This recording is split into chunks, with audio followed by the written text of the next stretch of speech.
Imagine this. You sit down to work, and by the time the kettle cools, you've replied to 3 threads, reopened a doc, and half responded to a family text. None of those things felt urgent alone, but together they stole an hour you intended for deep work. You can feel the hour go, like water through a cracked cup. I want to teach you a 5-minute habit that finds those cracks, names the single smallest patch you can make, and if you actually try it, lets you reclaim measurable minutes this week.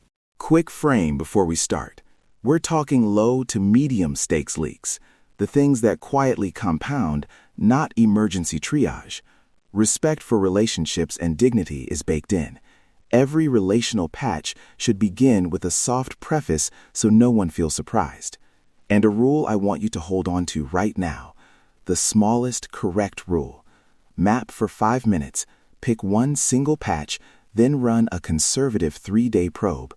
That keeps you from overmapping or making blunt changes that create friction. Here are the 3 maps. Digital drain map for notifications, threads, and overlapping tools. Relational leak map for repeated asks, ghost handoffs, and unclear favors. And the rhythm audit for calendar bleed, fragile transitions, and meeting proliferation. Decision rule: map first, patch once. Don't chase perfection. Create one small change and measure. Let's dive in with a digital drain map. Digital drain map. Give yourself 5 minutes. Checklist. 1. List your top 5 noisy channels right now. Email, Slack, social DMs, project threads, shared docs. 2. Note any recurring threads that demand attention. Standing comment threads, edits on edit. 3. Flag tool overlaps. 2 apps that both send the same alerts. 4. Find one open doc that invites edits from multiple people. 5.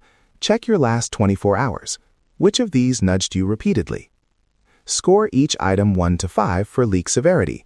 1 is background hum, 5 is constant interruption. Now the patch moves. Pick one. Try a 48-72-hour mute for a channel, an archive sweep with a short triage note, or a fragment cancel on a recurring thread. Paste-ready phrasing you can copy. Quick capacity note. I'm muting notifications from this channel for 48 hours to finish a priority deliverable. If something is urgent, text me.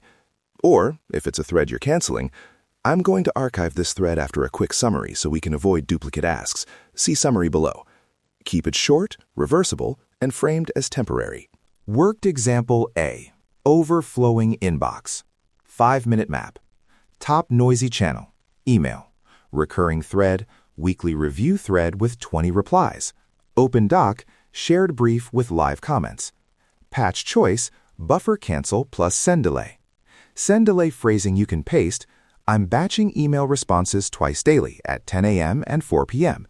If you need faster, flag as urgent. For the recurring thread, send a short buffer cancel. I'm pausing this thread for 72 hours while I close the deliverable. Please add any new items to the weekly summary.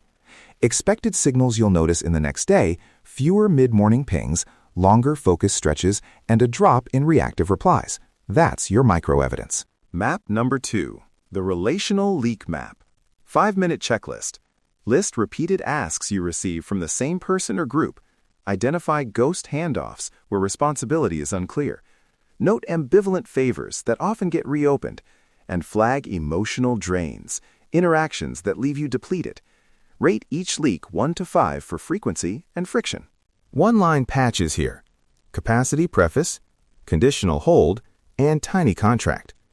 Capacity preface example you can drop into a message. Quick capacity note. Right now I can take this on in X days. If that timing works, I'll do it. Otherwise, I can recommend Y. Conditional hold. I can hold a spot for you until Friday. If it's still needed then, I'll confirm. Tiny contract for recurring asks. Can we switch this to a 2-line snapshot each week instead of back and forth? One quick status and the ask. These keep changes humane and transparent. Worked example B. Household friction. Someone repeatedly asks you to decide dinner plans and it derails the evening. Run the relational leak map. Repeated ask, daily dinner plan. Ghost handoff, who buys groceries. Emotional drain, end-of-day friction. Patch, capacity preface plus snapshot proof. Say, Quick capacity note. I'm off decision duty for evenings this week. Would you prefer I pick Monday, Wednesday, or swap shopping responsibilities? If you pick, I'll send a one-line snapshot tonight with the plan. Then send the snapshot, one line, so the loop closes. Expected outcome, fewer in-the-moment asks, calmer evenings, and you can measure minutes saved by noting fewer 10-minute decision sparks. Map number 3. The Rhythm Audit. Your calendar and transitions. 5-minute checklist. Identify meetings that regularly overrun. Find role switch fragility, where you must pivot between different types of work with zero buffer, and list meeting proliferation, sessions that could be combined. Patch moves, buffer ring, decision block, and auto sunset invites. Exact calendar titles and scripts matter. For a buffer ring, set a 10-minute buffer before and after deep blocks titled Focus, Do Not Invite. For a decision block, create a 25-minute slot titled Decision X, Bring one slide, one ask. For auto sunset invites, add text to the invite description, auto sunset after 2 occurrences unless renewed. Worked example C. Meeting bleed. Your weekly sync runs 90 minutes but only needs 45. Run the rhythm on it, pick buffer ring plus tiny decision block.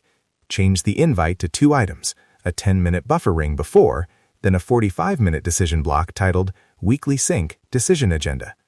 In the invite description paste, we'll cover only these 3 decisions. Please add agenda items before Thursday noon.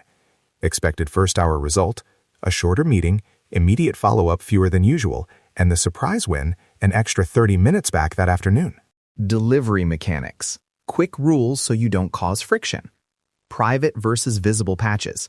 Use private language for individual relationships, visible notices for team-wide tool changes. Sizing caps.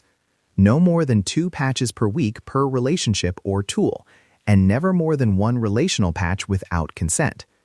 Micro-evidence rules. Look for smaller replies, fewer nudges, and 1 measurable time block returned to you. If something goes sideways, use the rollback script. I tested a short pause and it caused confusion. My mistake. Reverting now. Thanks for flagging. Simple, human, reversible. The 3-day margin probe, your conservative experiment. Day 0, run 1 5-minute map and deploy 1 patch. Track 3 metrics for 3 days. Minutes reclaimed, estimate conservative minutes. Reactive replies reduced, count interruptions. And a calm score from 1 to 5 at end of day. Use this short logging template. Date, map used, patch deployed, minutes reclaimed, reactive replies, calm score, notes. After 3 days, compare baseline and decide whether to keep, roll back, or iterate. Common failure modes and fixes. Overpatching. Don't make 5 changes at once. Apply the smallest correct rule. Weaponized capacity lines. Don't use capacity language as a blunt shield. Keep it specific and polite. And skipping consent.